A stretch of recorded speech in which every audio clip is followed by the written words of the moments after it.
Bueno, ¿qué decir del panel que acaba de pasar? La temperatura se elevó.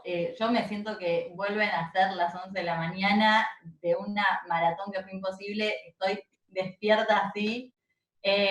La que esperemos esté un poco despierta es la próxima conferencista que viene, que está desde Barcelona. El moderador va a ser Agustín, que tengo unas ganas de escuchar. Es la última conferencia del día.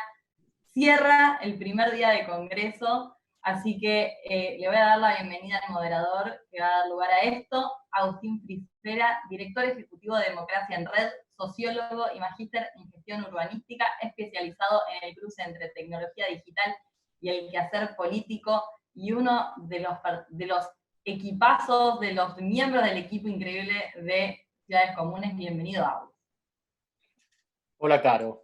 Muy feliz de ser parte de todo esto. La verdad que viene saliendo todo muy bien. Sabes que recién pensaba que se dijo muchas veces que es paradójico esto de hablar del espacio público desde el confinamiento. Al fin y al cabo han ido desfilando distintas casas de distintas ciudades del mundo, ¿no?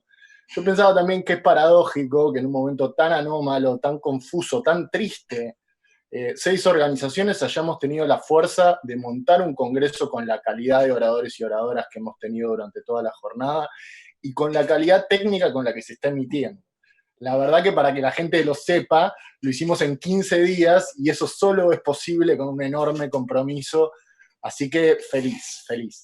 Yo te voy a tener que agregar que es el equipo y son todos los expositores y expositoras que están pasando, que yo creo que si la seguimos demorando a María, esta expositora nos va a reprender, pero son increíbles todos los que han pasado, un nivel de generosidad, y yo me voy a asumir en este momento para agradecer públicamente a María que esté haciendo esto a esta hora. Si el esfuerzo es de todos, acá también hay que reconocer este sobreesfuerzo. Así que muchísimas gracias. Y nos vamos a ir al video para que sea la presentación de María y la conferencia. Vamos.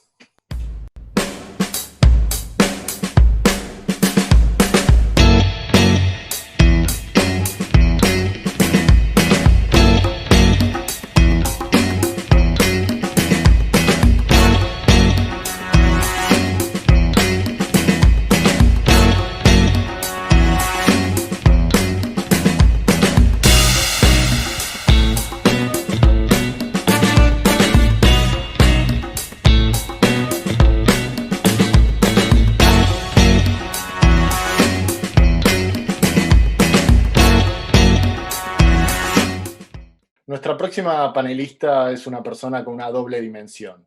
Es arquitecta, urbanista, con una experiencia profesional muy extensa, muy prolífica y vasta. Combina ahora, hoy, o hace compatible esta experiencia profesional como arquitecta y urbanista con su actividad en la política institucional. ¿Es esta una combinación imposible? ¿Es una combinación con contradicciones? María está explorando esos dilemas y le decía hace unos días, en estos días que nos estábamos escribiendo, que me siento identificado con esa búsqueda. María tiene una enorme experiencia profesional, trabajó en Barcelona Regional durante muchísimos años, donde fue directora de estrategia urbana, colaboró con numerosas agencias internacionales también, y desde hace 6 años funda su propia oficina Urban Facts, y como decía, ahora es regidora, el equivalente a concejala, edil o vereadora, como decimos aquí en América Latina, en el Ayuntamiento de Barcelona. Es un perfil versátil y creo que sus aportes respecto de la tensa relación entre la política y la reflexión van a ser muy ilustrativos. Le agradecemos muchísimo que nos habla desde Barcelona, está en su casa, ya es muy tarde, son las 12:12 de la noche, y nos va a hablar del impacto de la crisis del coronavirus en las decisiones de las ciudades. María, benvinguda, bona nit. Hola, bona nit. Muchas gracias. Bueno, primero de todo, quisiera hacer una felicitación por la iniciativa, porque me parece increíble que os hayáis decidido a montar esto. Y la segunda, un agradecimiento inmenso, porque para mí, digamos, en esa doble dimensión de la que hablabas, no pierdo el gusanito de poder participar de estos debates técnicos, explorativos, me da igual como de poder compartir más que de venir aquí con recetas ni nada que se le parezca. Y esa es mi intención esta noche. Espero que me disculpen todos. Para mí, efectivamente, es tarde en la noche de un viernes, por tanto, del final de una semana, la sexta. Y bueno, intentaré ser lo más explicativa posible, pero a estas horas, digamos, la velocidad a la que puede ir mi cerebro puede ser un poquito más lenta de lo habitual. He preparado una presentación para que me pueda guiar y con Agustín estuvimos discutiendo como esa doble dimensión y de alguna manera la presentación que les he preparado tiene esa doble dimensión. Hay una primera parte más en la que no puedo evitar que me salga mi yo profesional y en la segunda parte lo que les compartiré es desde esta posición que también es una posición un poco extraña porque es política independiente en un partido, por tanto significa que yo no soy parte de ese partido, sino que era independiente en una lista supuestamente para gobernar y acabar en la oposición, digamos que ese encaje todavía no llega al año y bueno, ese encaje es no siempre es fácil para, digamos, alguien que viene de ese mundo y por suerte para mí puedo mantener parte de los dos, lo cual seguramente es un privilegio. Les voy a abrir, a ver, un segundo porque tengo que hacer varias cosas al mismo tiempo. No sé si voy a ser capaz de hacerlo, pero les voy a compartir la pantalla. Compartir. Voy a poner acá mi ver modo pantalla completa. Ok. Aquí llevo mi presentación.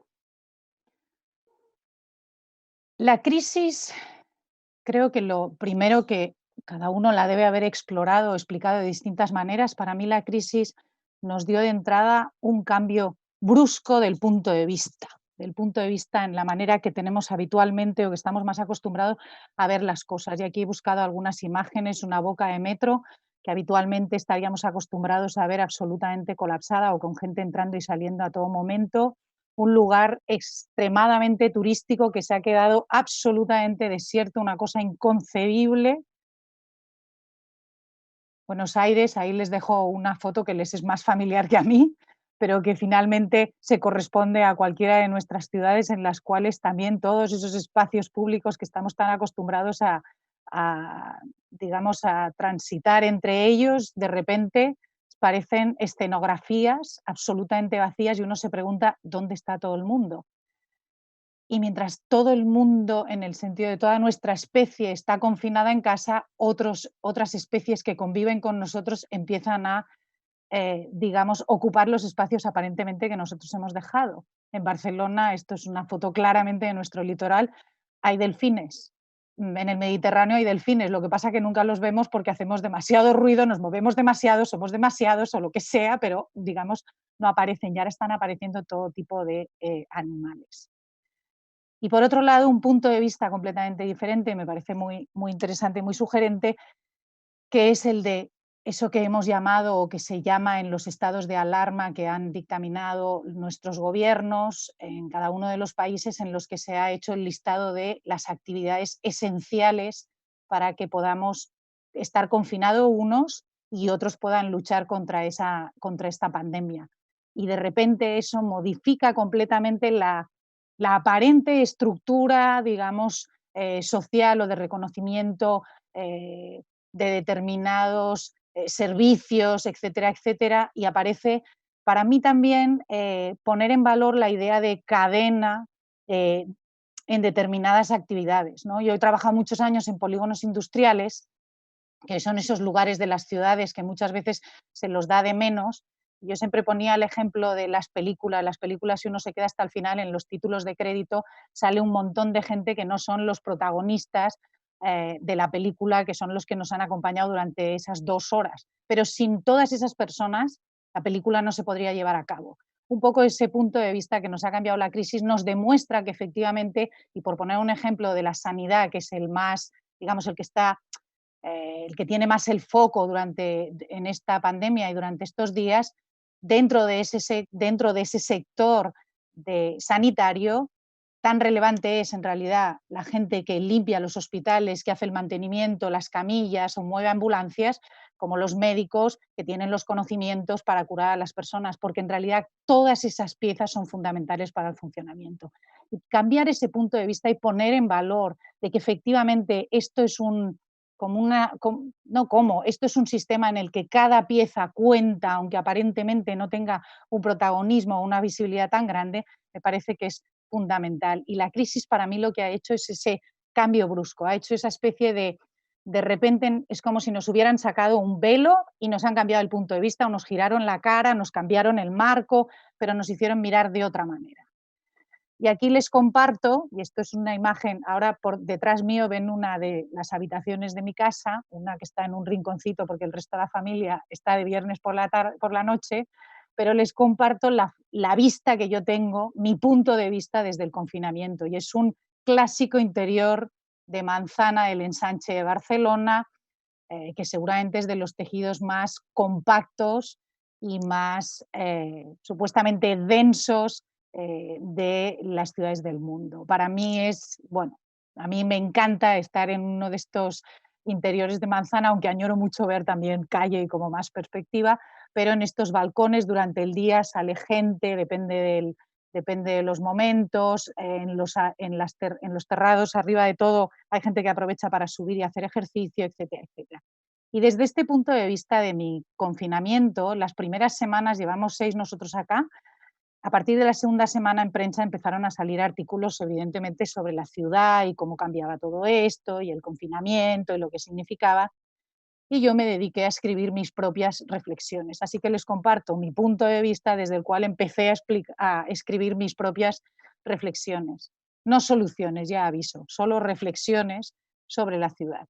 Y las acabé aglutinando todas en un pequeño escrito que compartí con muchos colegas, que fue saltando y que finalmente me publicaron bajo el título de Ventajas de la urbe planificada en el tiempo del coronavirus, siendo absolutamente consciente de que estoy hablando desde una realidad muy concreta del mundo, de una ciudad planificada, de una ciudad, digamos, europea, etcétera, etcétera. Por lo tanto, soy absolutamente consciente de que en ese artículo y en esas reflexiones estoy hablando de una realidad urbana que no corresponde a la experiencia urbana necesariamente de un porcentaje de población mundial muy grande que hoy consideramos y contamos como habitantes de ciudades, pero que en realidad no tienen esas condiciones que en mi caso consideraría mínimas para considerarlo ciudad, mínimas de calidad, se entiende. Pero yo me dediqué, entendiendo la limitación de esa condición en la que yo estoy confinada, a de alguna manera como a relatar o intentar ordenar cuáles eran las ventajas, ¿no? Cuáles eran las cosas positivas, porque a veces en este tipo de confinamientos nos puede entrar una especie de nostalgia por decir, ay, si estuviera en el campo, ay, si estuviera en una casa que tuviera un gran jardín, ay, si estuviera por aquí, porque claro, esto de la ciudad es que estamos todos tan juntos, y yo soy una loca de las ciudades, una enamorada de las ciudades. Y intenté ordenarlas como las ventajas, ¿no? Y empecé a escribir cosas como la densidad de personas y su proximidad en el espacio, sin poner en riesgo el confinamiento necesario, promueven la solidaridad y el cuidado entre vecinos. Y lo veo en ese patio, que cada día cuando aplaudimos a las 8 de la tarde hay 3 señoras que viven solas, que se quedan un ratito y se charlan, y debe ser su charla del día, y cada uno comprueba y todo el mundo comprueba si siguen saliendo los mismos o si falló alguien y por qué debía fallar alguien, y cuando lo ves al día siguiente volver a salir te quedas más tranquilo. También esa proximidad y esa densidad facilitan el abastecimiento de comida y la gestión de residuos, que siguen siendo necesarias porque nosotros seguimos estando vivos.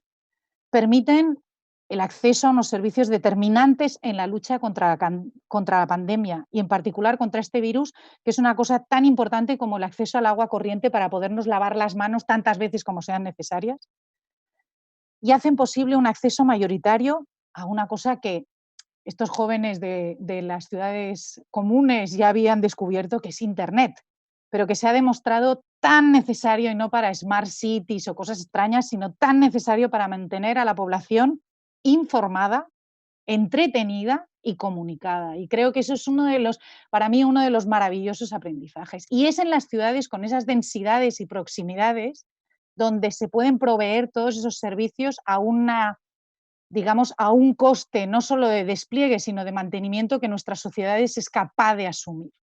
Y que hay muchos lugares en los que esto todavía no ha llegado.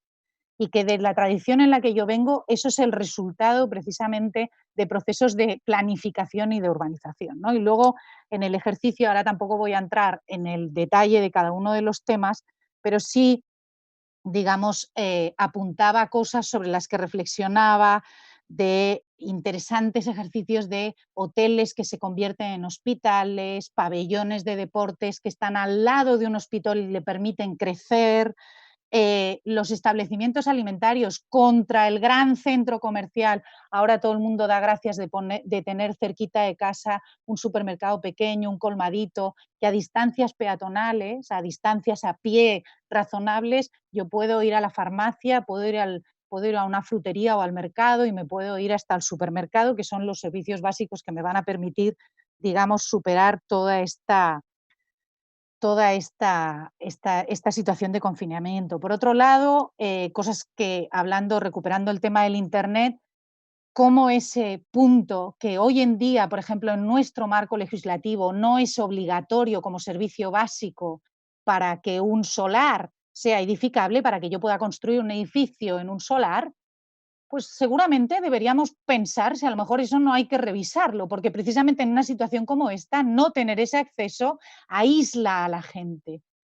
No por otra cosa, sino porque eso es una ventana al mundo. Yo estoy hablando hoy a no sé cuántas personas en no sé cuántos países, pero me hace una ilusión loca estar conectado y pensar que a través de mi pequeña pantallita y mi ordenador puedo conversar con ustedes hoy en día en estos términos, ¿no? Y no solo para eso, sino porque además eso, cuando nos preocupamos tanto por las desigualdades, la brecha digital es una de las grandes desigualdades, porque es una de aquellas desigualdades que lo que hacen es aislar a la gente de oportunidades, y eso no es permitible, al menos desde mi punto de vista. Otra cosa es que se habla mucho de estos días es sobre cómo son las casas, ¿no? Las viviendas.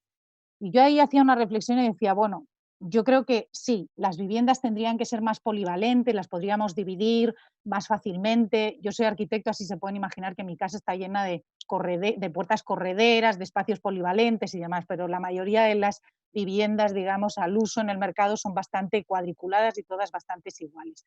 Ahí se abre todo un mundo de posibilidades, pero yo quería ponerle el énfasis en la interficie. Y eso vuelve a ser una cosa un poco digital, la interficie entre el espacio público y el espacio privado, que en estos momentos me parece un elemento muy interesante, que es cuando hablamos del espacio público muchas veces, y yo lo he discutido muchas veces con mis estudiantes, no hablamos de la línea, de la sección, de cómo vamos a dividir ese espacio público, sino que para mí siempre ha sido una U. Más que nunca esa U es fundamental. ¿Por qué? Porque la interficie, aquel espacio donde estoy dentro pero estoy fuera, ¿cómo me acerco a eso? Mi ventana es pequeña, es muy grande, es una galería, es un balcón, está dentro, está fuera. En ese interior de manzana, de tanto mirarlo estos días, nosotros somos el único balcón salido. Es decir, nosotros sobresalimos, estamos en voladizo respecto a la fachada. La mayoría, en el resto de la manzana, todos los demás están dentro de la fachada y es muy distinta la sensación. Los que están dentro, por ejemplo, a pesar de que a nosotros nos cabe una mesa, las pocas veces que yo he desayunado o hemos hecho algún tipo de actividad así, me siento absolutamente expuesta. Y en cambio los otros ves que lo disfrutan de otra manera. Esos son pequeños, son sutilezas, pero son súper interesantes, porque ahí hay como un pequeño grueso de la fachada en la cual se puede, digamos, para mí da muchísimo espacio para reflexionar y para que en el futuro podamos, digamos, repensar determinadas cosas, y que eso pasará, luego lo repescaré, con cambiar seguramente muchas normativas y otras cuestiones. También había puesto cosas como lo de bueno, en Barcelona, como en muchas ciudades del mundo, se había justo aprobado una cosa que se llama la zona de bajas emisiones para controlar la contaminación acústica y la contaminación del aire. Y cuando lo estuvimos discutiendo y votando, yo hice, mi lado técnico, hice un pequeño ejercicio que fue mirar las recomendaciones de la OMS que salía en la ordenanza que íbamos a votar, a qué escenarios de actividad urbana correspondían en Barcelona, si alguna vez se producían. Y descubrí que eran umbrales similares a un domingo.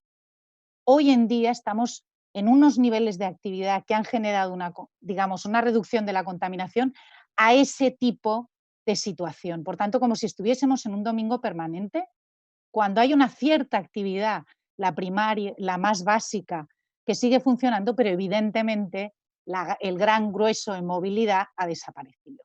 Y yo ahí me pregunto, ¿cómo podríamos hacer o sería posible que todo lo que fuésemos sumando como actividad no aportase nada a la contaminación? Claro, eso es muy utópico, pero me parecía un ejercicio como, al menos, digámoslo en voz alta, seamos conscientes de que ahora estamos con los niveles de actividad y entendamos que hay una correlación en intensidades si no vamos cambiando hacia otros modelos, a otro tipo de movilidades, a otro tipo de vehículos, etc.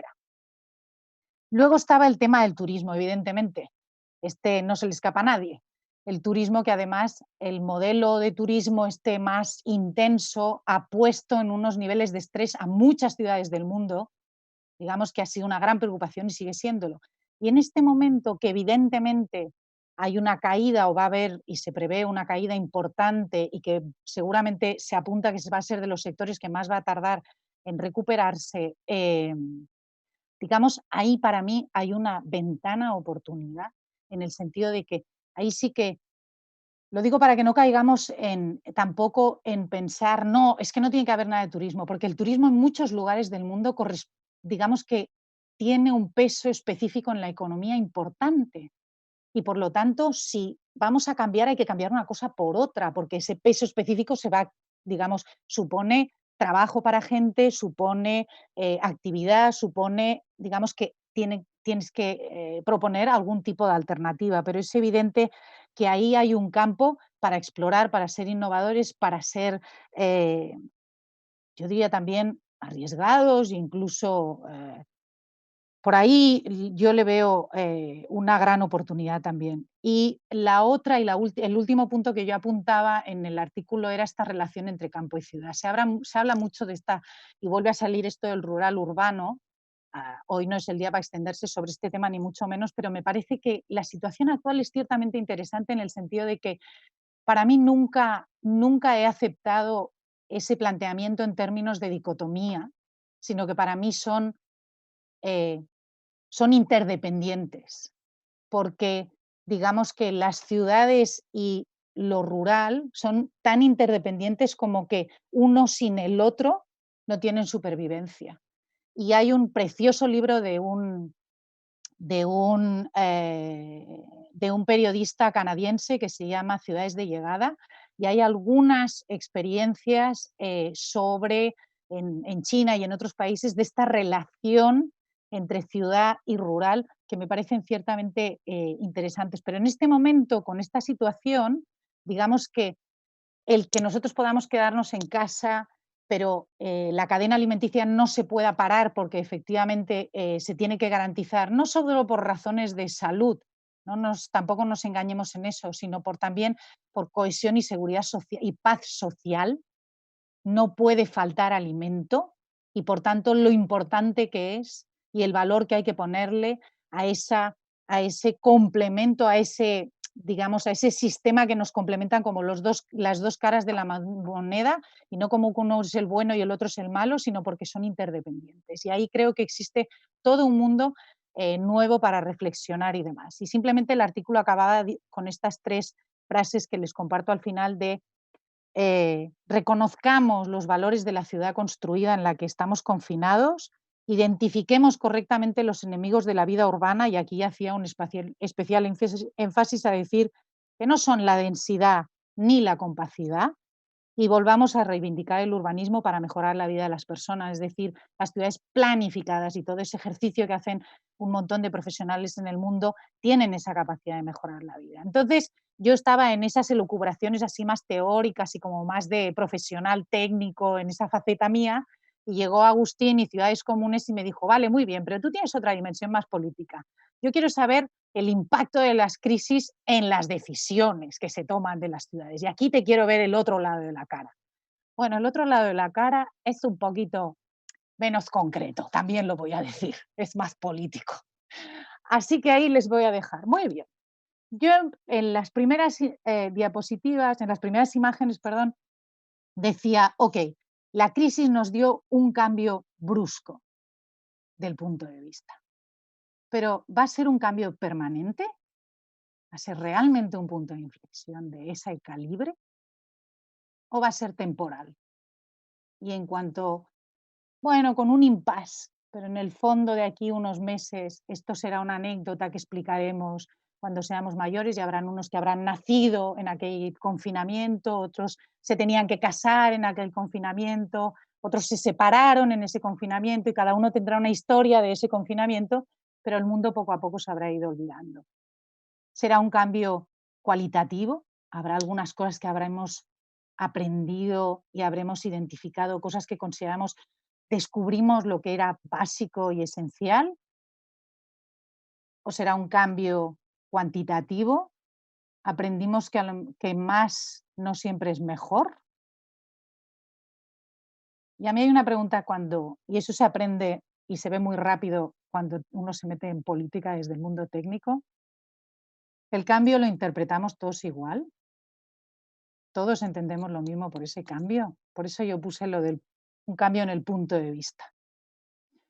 ¿Qué cambio? Y aquí voy a volver, cuando yo he trabajado toda la vida, tiendo a forzarme a preguntarme cosas distintas. Wagensberg, que era un científico aquí en Cataluña, un tipo estupendo, decía siempre, si no cambiamos las preguntas, siempre obtendremos las mismas respuestas. Y yo cuando trabajo muchas veces, uno tiene tendencia a mirar las cosas de una determinada manera, ¿no? El móvil siempre lo miramos por la pantalla, pero el día que le damos la vuelta y vemos que tiene un detrás con un agujerito y dos, seguiremos mirándolo por delante, pero conceptualmente en nuestra cabeza habremos entendido que esta pantalla de delante que siempre miramos está en realidad en un elemento que tiene más cosas.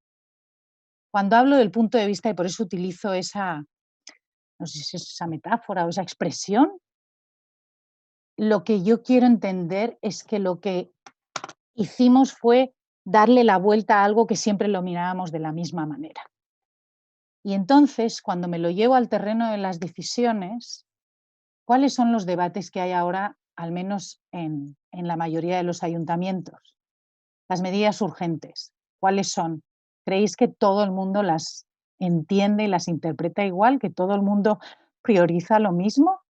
¿Que no hay ideologías que diferencien las cosas? Las medidas estructurales, porque para algunos esta es una oportunidad para combinar, como es mi caso, yo diría, estamos frente a una oportunidad de combinar medidas urgentes con medidas estructurales, que requieren de grandes acuerdos políticos. Habrá suficiente generosidad para todos esos grandes acuerdos políticos, que eso siempre aparece, siempre es muy grandilocuente y queda muy bien en los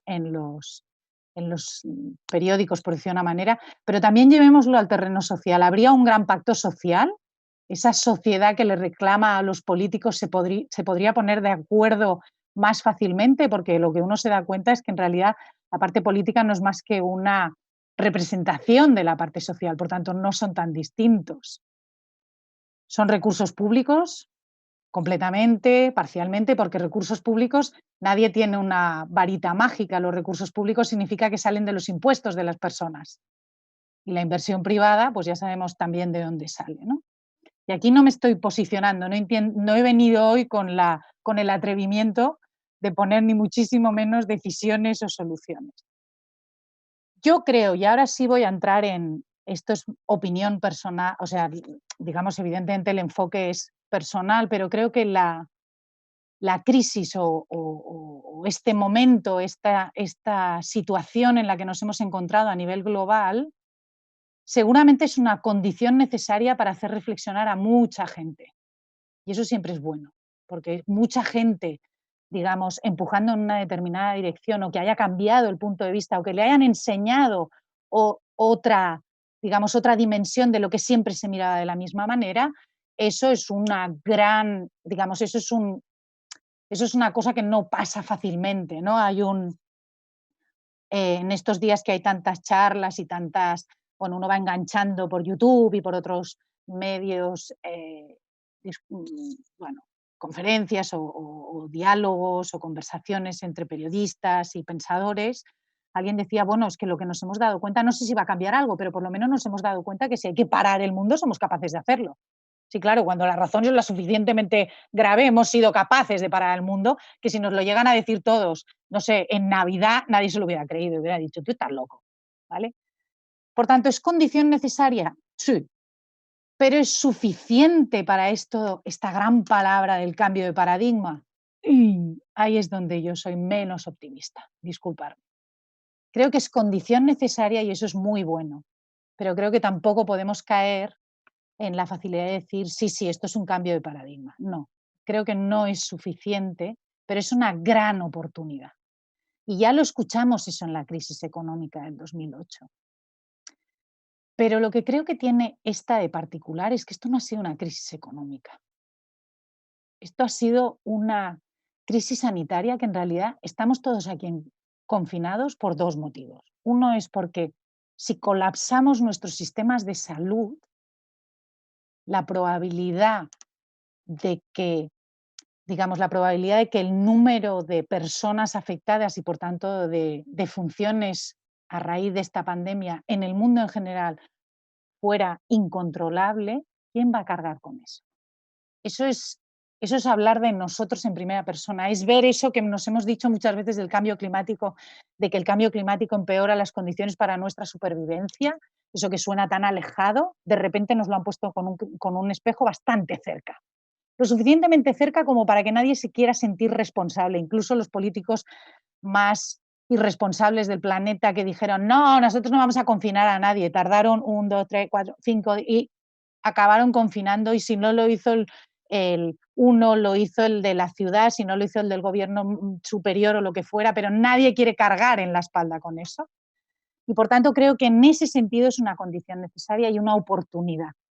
Y entonces, si me lo llevo a mi terreno más y vuelvo, digamos, a juntarlo con la parte profesional, en el caso de aquellos que nos dedicamos a tomar, digamos, a proponer soluciones técnicas o a tomar decisiones en relación al espacio construido en el que estamos todos confinados, yo diría que es una oportunidad, primero para convertir la ciudad en un verdadero laboratorio. Estoy mirando estos días porque evidentemente me pidieron como, hoy has pensado ideas, propuestas, cosas. Bueno, estar en la oposición tiene, digamos, la cosa de que no me va a tocar gestionarlo a mí en primera persona. Y entonces a veces también, bueno, pues uno dice, podría ser más atrevido. Pero estos días que miraba lo que están haciendo muchas ciudades o planteando, o sea, realmente olvidémonos de hacer obras porque eso es de medio y largo alcance, por tanto, no que nos olvidemos, sino que si mañana o la semana próxima, aquí hablan de desconfinar más o menos en 2 semanas, cuando empecemos a salir a la calle, que además va a ser progresivo, ¿qué realmente podríamos hacer? Y me estaba imaginando que yo vengo de una ciudad donde constantemente se hacen pilotos. ¿Qué pasa si ponemos a toda la ciudad a hacer cosas en pilotos en el sentido de que afectamos la ciudad de una manera, se ríen mis amigos porque saben que yo no soy muy amiga del, mejor dicho, lo voy a decir bien para que luego nadie me critique en ese sentido. El urbanismo táctico me parece que es un urbanismo que le pertenece a la ciudadanía. Es táctico y además es su rol, es como activismo puro de denuncia y para hacer, digamos, y para evidenciar las cosas a la administración. Pero la administración no debe hacer urbanismo táctico. El urbanismo de las instituciones, que son los que tienen la competencia y los recursos para hacer cosas, digamos, permanentes, tienen que tener estrategia. Y una cosa es que se haga, digamos, que sea la ciudadanía a través del urbanismo táctico la que te demuestre lo que no estás haciendo y tú lo tengas que incorporar, pero lo tengas que convertir en una política pública, etcétera, etcétera. Ahí me parece que hay un cambio. Pero ponerla la ciudad en términos de laboratorio, casi diría que es un punto casi de tomarle prestado y decirle, ciudadanía, me prestas tus instrumentos de tacticismo sin operar ninguna obra que supone tiempo y además unos recursos que ahora todavía vamos a empezar a discutir en qué los vamos a priorizar, etcétera, etcétera. Pero entonces, de verdad hacer monitoreo en escala 1:1, porque el problema de la ciudad es que no podemos, hacemos pilotos pequeñitos, pero no podemos meter una ciudad en un laboratorio, eso no existe. Parametrizar la ciudad, todos los que lo intentan hacer, es un sistema excesivamente complejo y la parametrización siempre es parcial. Pero en cambio, ponernos, atrevernos a hacer inventos, porque la ciudad en realidad es su ritmo y todos los estudios de todos estos economistas y de todas las grandes centros de pensamiento están diciendo que precisamente la recuperación de la actividad no será de golpe, sino que será paulatina, pues en ese impasse podemos intentar hacer pruebas y ahí arriesgarnos y decirlo con valentía políticamente, vamos a hacer pruebas, vamos a poner a la ciudad a ser laboratorio y vamos a pedirle además a la ciudadanía que colabore. ¿Para qué? Para aprender. ¿Aprender qué? Yo llevo 20 años luchando contra cambios legislativos y normativos del urbanismo en mi país. ¿Por qué? Porque la ciudad que hoy podemos hacer con esas normas no es la ciudad que queremos, es la que podemos hacer y no es lo mismo. Entonces, me encantaría poder convertir ese laboratorio para que, digamos, podamos acabar de consolidar las evidencias necesarias para tener los argumentos de esos cambios normativos, porque se ve que yo llevo 20 años en esto, no he tenido suficiente y parte de mi artículo venía a, digamos, a reivindicar eso una vez más, pero se necesitan cambios, porque resulta que para poder trabajar con esa interficie entre privado y público de espacio de la fachada voy a tener que cambiar una ordenanza, porque si la quiero la quiero hacer más gruesa, la quiero, no sé cómo se diría, engrosar o si la quiero engordar, básicamente, entonces resulta que tengo una ordenanza que no me deja. Y si quiero cambiarle los usos de las habitaciones y hacerlos todos más iguales, tengo otra ordenanza que no me deja. Entonces somos tan cuadriculados que en un mundo de incerteza tenemos regulaciones y normativas que no me dejan gestionar la incerteza. Entonces, ¿qué oportunidad es? Ostras, intentemos identificar cada una de estas que no me dejan y entonces cambiémoslo. Esas son decisiones para mí importantes, porque finalmente, yo que decía al principio con lo de mirar el móvil por la pantalla y darle la vuelta y cambiar el punto de vista. El punto de vista puede cambiar abruptamente y retornar al punto de vista de dónde estábamos, pero ser capaces de que ese impasse nos genere una reflexión suficientemente asentada, rigurosa e informada como para cambiar las maneras de actuar y sobre todo salir de la inercia. Y espero encontraros a todos, que nos volvamos a ver en espacios como el que tiene esta última imagen, en el que estamos juntos o más próximos y siguiendo disfrutando de este entorno urbano. Muchísimas gracias. Muchísimas gracias, María. Me daban ganas de aplaudir en tantos momentos. Compartimos tantas características, me he sentido tan identificado, ¿no?, con tu amor por las ciudades. Usaste metáforas claras, distinciones precisas, matices significativos. Esa mezcla además, ¿no?, esa mezcla un poco en tensión de realismo necesario con la búsqueda de experimentación, me parece que da exactamente en la clave. Tenemos abajo de la pantalla un software que se llama Slido, en donde la gente pregunta y otras personas votan las preguntas que hace otra gente. Así que te las voy a transmitir. Voy a agarrar una de las más votadas, que dice: si estamos experimentando modelos de ciudad de proximidad, ¿cómo podemos experimentar modelos de gobierno descentralizados y permeables?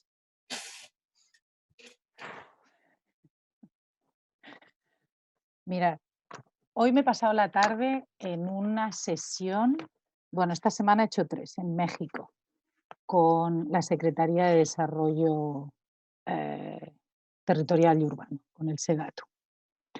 Ese tema de la descentralización y de la subsidiariedad, en realidad está detrás de la descentralización, está el principio de subsidiariedad, que sería acercar al máximo posible la administración o la gobernanza a aquellos, digamos, que que van a ser objeto de esas decisiones o de esas políticas.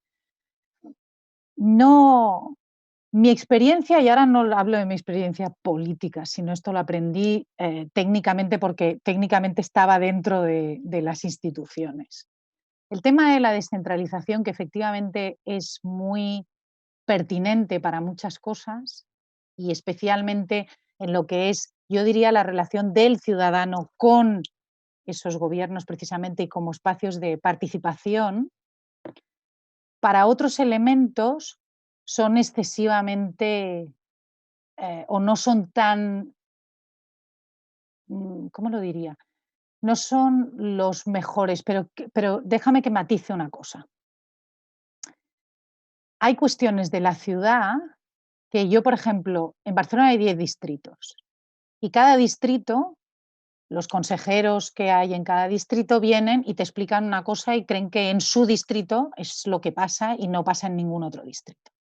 Entonces, a mí no me importa reconocer que cada uno necesita su reconocimiento, pero creo que hay que alternar las dos cosas. Entonces, yo les propuse un ejercicio, una manera de operar, que les decía, ok, vamos a hacer una cosa, yo os escucharé a todos, o sea, por separado, en el sentido de que mi relación con vosotros va a reconocer ese espacio de descentralización, pero luego, cuando yo identifique casuísticas en las cuales coincidís, os voy a sentar juntos.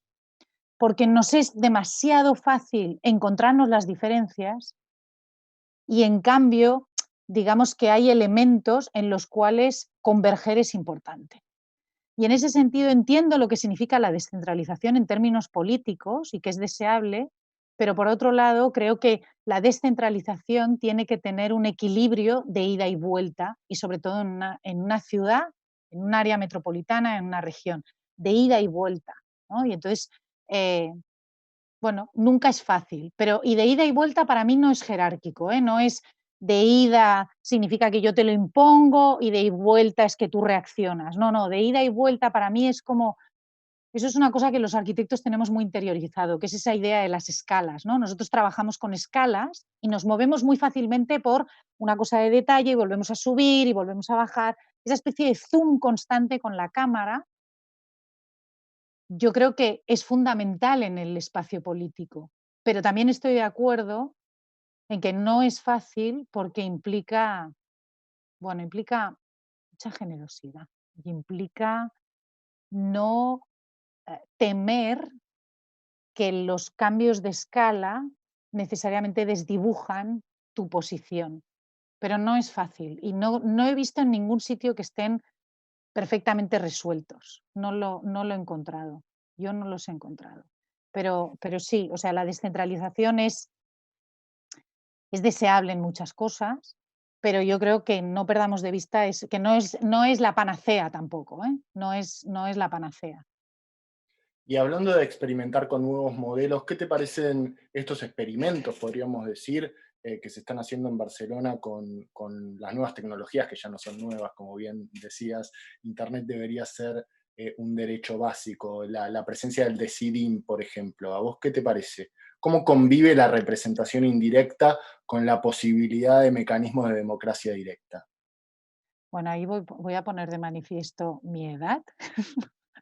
Entonces, conozco el tema de Decidim y creo que, digamos que abrir esos canales son importantes y, digamos, introducir esa manera de relacionarse y de abrir espacios digamos, donde se pueda decidir, es importante, pero me pasa un poco como con las ciclovías, ¿vale? En Latinoamérica, en Mérida, creo que habrá un chaval que no me olvidará nunca, porque en una sesión de trabajo parecía la mamá riñendo al niño, porque creo que son complementarios y hay que sumarlo y la demostración está hoy acá, ¿no? Y por ejemplo está en que mi padre tiene 82 años y mi madre pues 70 y largos, y ayer tenía una celebración y estábamos todos con un ordenador y le habíamos enseñado cómo funcionaba bueno, pues sí, pero no es su espacio natural, entonces lo van a utilizar evidentemente, pero creo que tenemos que ser conscientes de que suman. A mí lo que me parece adecuado es ir sumando, porque además evidentemente la población, digamos, las generaciones van avanzando, pero un poco lo volví a lo de las ciclovías porque en una ciudad pues hay todo tipo de personas con todo tipo de situaciones en las cuales no podemos pensar que eso, digamos, sea representativo. Eso es un canal que abre nuevas oportunidades, pero hay que mantener muchas otras cosas. Y en ese sentido, digamos, soy un poco, no crítica no es la palabra, o sea, yo creo que está bien que lo hagan, pero soy escéptica si alguien se cree que eso es, con el Decidim solo ya tenemos bastante. No, no, no, hay que tener el Decidim y el Decidim en la calle y el Decidim en la escuela y el Decidim en otro sitio. Son como capas, ¿no? Se agrega la capa. Sí, hasta que lleguen los millennials a mi edad y entonces seguramente ya podremos, vamos, el Decidim será vintage, el Decidim será vintage. Hablando de democracia directa, esa la filtré yo, pero ahora voy a volver al esquema democrático. Y una de las preguntas más votadas tiene que ver con el turismo, bueno, una actividad de la que Barcelona depende, podríamos decir. En esta ventana de oportunidad de la que hablabas, ¿cómo hacemos para que el turismo vuelva a estar conectado con las comunidades locales? A ver, ahora voy a hacer una cosa muy poco de político y os lo voy a explicar como yo lo he sentido todos estos años y lo sigo sintiendo. Los turistas no son otros, los turistas somos nosotros. Porque a mí muchas veces lo que me hace gracia es que cuando nos quejamos de cosas que ocurren en nuestras ciudades o que ocurren en el mundo, hablamos como si eso estuviera fuera de nosotros. No, no, nosotros hacemos parte del problema. O sea, los turistas que vienen a Barcelona, yo hace unos años le dije a mi esposo paseando en el mes de julio por la playa de Barcelona y me iba mirando en la arena y había todo tipo de gente y gente haciendo cosas completamente contradictorias, pero nadie se molestaba. Yo le dije a Pau, digo, ahora entiendo. Y yo creo que la gente ha descubierto el secreto de esta ciudad, ni bonita ni rollos. Que es que tú aquí, si tú no molestas, nadie te molesta. Y tú aquí se vive fantástico y ya está. Y no, claro, ¿y esto? ¿Quién no quiere esto? Entonces, lo que pasa con esto del turismo es que los turistas somos cada uno de nosotros. Entonces, yo hay una parte de eso, por eso lo del cambio de paradigma me cuesta más, pero eso decía lo de la oportunidad de si todo este espacio nos ha dado un cambio de punto de vista y eso genera una reflexión en mucha gente, digamos que tenemos más posibilidades de que podamos empujar realmente cambios en las maneras de operar. Entonces, ahora que no hay turistas, que hemos dejado nuestra faceta de turismo, solo para poneros un ejemplo, yo me tenía que ir con mi familia a Nueva York, mis hijas son adolescentes y estaban como locas y evidentemente la cosa pinta mal, ¿vale? Bueno, ahí hay una parte, las administraciones tienen una parte de trabajo que hacer, pero cada uno de nosotros también tiene una parte que reflexionar sobre cuando pueda volver a visitar un sitio, qué comportamiento como turista va a tener. Porque yo en Barcelona, como técnico, he analizado el efecto o el tema este de las viviendas de uso turístico.